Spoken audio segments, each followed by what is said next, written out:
The late NBA star Moses Malone may not be remembered as much as his contemporaries like Magic Johnson and Larry Bird, but Malone, who spent 6 seasons with the Houston Rockets, left an indelible mark on the game. He was the first basketball player to jump directly from high school to the pros, joining the ABA in 1974. He was a 3-time MVP in the NBA, twice with the Rockets, and he's remembered as one of the game's most dominant rebounders. Despite 13 All-Star selections across 21 seasons, Malone, who died in 2015, shied away from the spotlight, was self-conscious about a speech impediment, and saw himself as more of a workhorse than a star. Those are some of the details that sportswriter Paul Knepper lays out in his book, Moses Malone, The Life of a Basketball Prophet. Knepper tells Houston Matters producer Laura Walker why he thinks Malone is too often left out of conversations about the game's greatest. There was no flash to his game. You know, he didn't soar to the hoop like Michael Jordan, and he wasn't kind of a wizard with the ball like Magic Johnson, or shooting these 30-foot threes like Steph Curry or Larry Bird. And so, Moses' greatest skill was offensive rebounding. He was kind of like the blue collar superstar. So I think that's one thing. Another thing is he played for a lot of teams. Most of his peers of his generation, like you mentioned, Magic and Larry, they played for one team. Moses jumped around a lot, so I think he's not as associated with any one place or loved by any one fan base as a lot of his peers are. And I think the last thing is Moses didn't really care how he was received or remembered. He had no interest in fame, no interest in the spotlight. And so he was very standoffish with reporters at times. A lot of them found him rude. And this is back when in the 70s and 80s, when there's no social media, there's no internet at all. Even kind of before a lot of his career, before cable television exploded, it was really the sports writers who created the mythology around our athletes. But none of them really got to know him because he wouldn't let them. And a lot of them, in fact, disliked him. And I think that's the way he was. That affected the way he was written about then, and to some extent how he's remembered now. And as a sports writer yourself, what made you feel it was important to tell Moses' story now? And, what do you think we can learn, now from his story? Yeah, I think, I felt it was important to tell his story because, number one, I think he lived a fascinating life. He was a very interesting character. He was a very important figure in the history of the game. That was a big thing for me, that he was the first modern guy to jump straight from high school to pros, and then had this incredible career that, as you mentioned, like people just aren't talking about anymore. And I think he deserves his due. I think for me, I think the big takeaway from Moses' story is, as I say, forge your own path.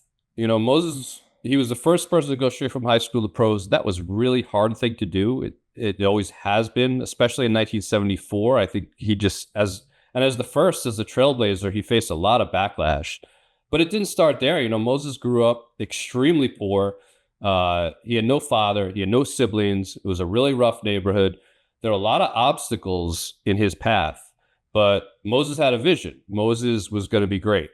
And he believed in that vision, and he stayed true to that vision. So he didn't care what anybody else said or did. He didn't care what was popular or cool. He didn't limit his vision to the way things had always been done before. So I love the story of like when Moses was in high school and all his friends and teammates were going to house parties and clubs, Moses went to the schoolyard by himself until 2, 3 in the morning working on his game every night. So, Moses. And then when opportunity came to go pro, there were no footsteps for him to follow in. There was no path laid out for him. He had to forge his own path. So I always say, I think that's the lesson of Moses. Have a vision. It doesn't have to be a pro basketball player. It doesn't have to be professional at all. Have a vision about what kind of person you want to be in the world. Have a vision about what kind of world you want to create around you, and then work hard, and maybe you too can reach the promised land. You describe in the book how Moses went straight from high school to the pros, unheard of at that time. How would you compare what he faced entering professional basketball in the 1970s to what young players experience now coming into the NBA? Yeah, well, first of all, now they're not allowed to come straight out of high school. So that's one thing. But for years they did. Kobe did it, LeBron, Tracy McGrady, Dwight Howard. A lot of those people did it. I think it was harder when Moses did it for a few reasons. First of all, it's always hard to be the first. You have no one to learn from, no footsteps to walk in.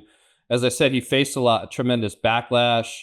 When Moses did it, I think he posed a threat to the NCAA because they looked at it like, oh no, if guys start going straight from high school to pros, we're going to lose talent. That's going to affect our bottom line. The NBA wasn't too happy about it either because they viewed college basketball as like a free farm system where guys could develop on somebody else's dollar, basically. So he faced a lot of backlash that I think later generations of players like LeBron who did that didn't face. The other thing that I think made it a little easier for later generations is when Moses did it, the pro basketball was just relatively small time. There wasn't a ton of money in it. They didn't have, each team had one coach, one assistant coach who wasn't these enormous staffs and the enormous front office. So like when guys did it in later generations, Kobe, LeBron, again, they had a lot of people on hand to kind of hold their hand and walk them through the process and help them on and off the court. And Moses didn't have that. Another thing he didn't have is Kobe signed a $10 million sneaker deal before he ever played a pro game. LeBron, $90 million with Nike. They didn't have that kind of money back then. Moses wasn't making that kind of money. So I think in a way there was more pressure on him because those guys, if he failed, he still had $100 million to fall back on.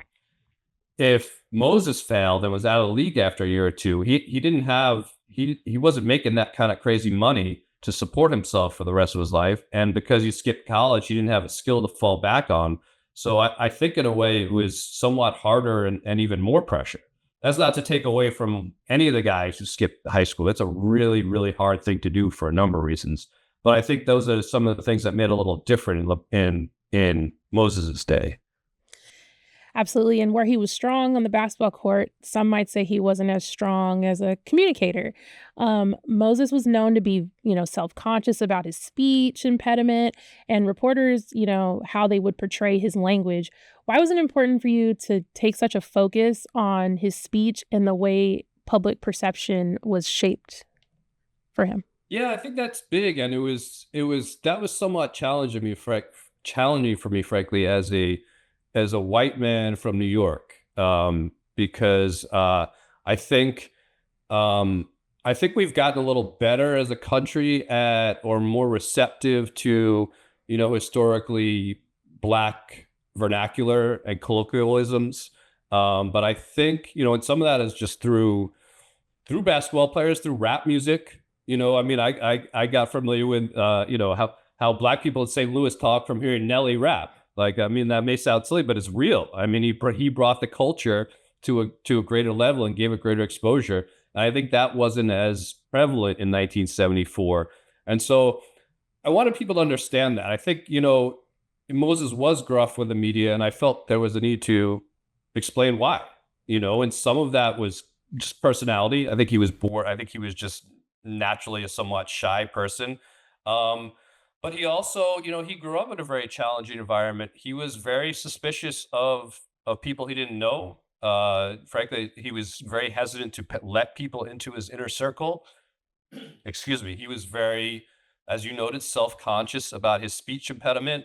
And, early in his career, very early in his pro career, a reporter in Utah dubbed him Mumbles Malone. Now, if you're a 19-year-old kid fresh out of high school who hasn't been exposed to the world very much, and you have a speech impediment and someone calls you Mumbles Malone, like, that's hurtful. And I think that would cause any of us to withdraw somewhat. So I felt that the speech impediment, and as I noted, not just the impediment, but the way he spoke, he spoke with a kind of Southern vernacular. And I think that was part of him not enunciating his words. It's complicated. I think there was a racial undertone to some of the criticism he received. Again, that was related to the way he spoke. Tie into all of that is the fact that he didn't get a college education. And he was the first not to do that in the pros. And so I think when you combined some, kind of down low racism combined with his poor speech and the fact he didn't go to college, a lot of people assumed he was stupid. So that was another kind of myth that I wanted to dispel. I wanted to explain why he was so gruff with the media at times, and also explain why there were some misperceptions. From the streets of Petersburg to the NBA spotlight, Moses seemed to have a different demeanor depending on who he was with. Of course, there was how he was with the press, how he was in the locker room, his private life. What did it reveal to you about him as a person? Yeah, Moses was a complicated guy. It's like most of us. He contained multitudes. There were different aspects to his personality. He was gruff with the media. He was a wonderful teammate. His teammates all loved him from all different parts of his career. He was a wonderful friend. He struggled with marriage in a number of ways. That was, and I think at times struggled with fatherhood. So it's interesting as a whole because in many ways he was an extraordinary man, physically, mentally, with his determination. But in a lot of ways he had faults and made his mistakes like the rest of us. So that was fun for me. I didn't want to write a book about, Saint Moses. I don't want to make him out to be this incredible, flawless individual. I wanted to point out that, yes, he was an extraordinary basketball player and he was a complicated human being. Now, one of the reasons why we know about Moses here in Houston is because he was a Rocket. You write about how he truly loved Houston. What was it about Houston that made it such a good fit for him, both professionally and personally? Yeah, Houston was home. Petersburg wasn't away, but it was kind of like he grew up in Houston. He became a man in Houston, I think. And as I note in the book, he kind of bounced around a lot his first couple of years of pro ball, both in the ABA and the NBA. And then he landed in Houston, and he was in situations where there were somewhat shaky situations, and the coaches or management didn't necessarily believe in him. And then he gets to Houston, and a few things happen. One, he had some family here. His aunt and cousin, who he was very close with, had moved to Houston when he was a teenager. And so he was still a young man at that time. He was still in his early 20s, and he suddenly had some family around, people he felt comfortable with. Some of his teammates he had played with before and got to know, and that made him comfort. He felt wanted by the Rockets, which was a huge thing, because he had bounced around and frankly been somewhat discarded by a couple teams. He came to Houston, where Tom Nasalki had been his coach in the ABA, really wanted him, really cared about him, and really believed in his abilities.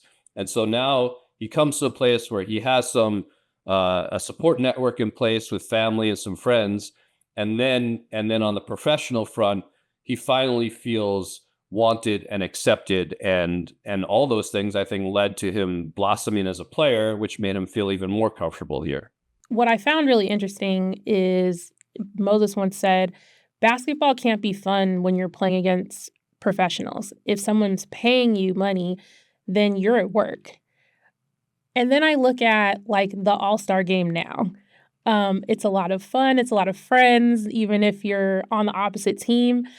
How do you think his mindset compares to how players treat an event like the All-Star game? And would fans benefit more from players having an approach like Moses's? I think definitely. I love that quote. I think it's fascinating because on the one hand, you're like, there's a part of me as a fan that's like, yeah, all right, like that's what I want to see in my basketball player. On the other hand, there's a part of me that thought, well, that's kind of sad. That this is what he does for a living. He's one of the best in the world, and it's never fun for him. And I know what he's saying, but I think for years now, fans have been I think fans have just gotten fed up with the All-Star game, because it used to, when I was growing up, it was an intense competition. You wanted to prove yourself against the best.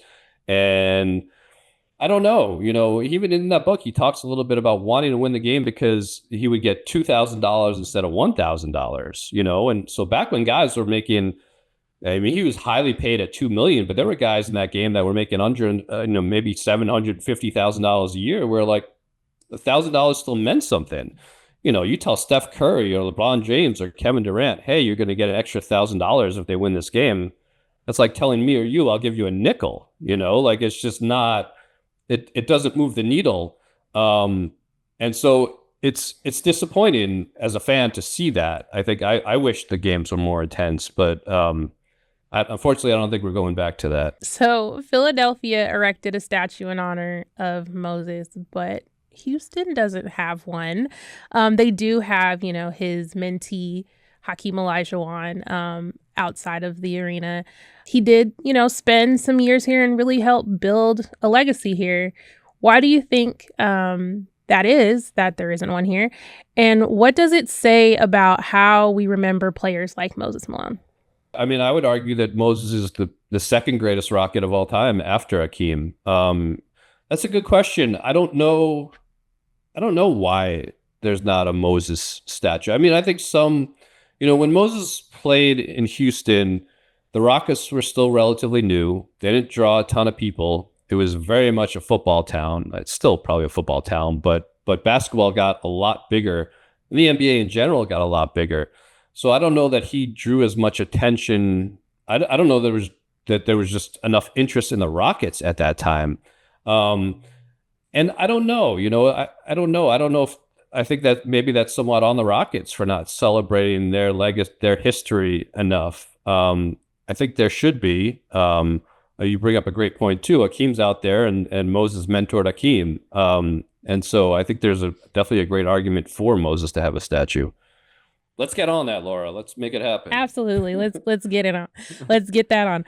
Thank you so much, Paul, for taking the time to talk with me today. Thank you so much for having me on. I really enjoyed it.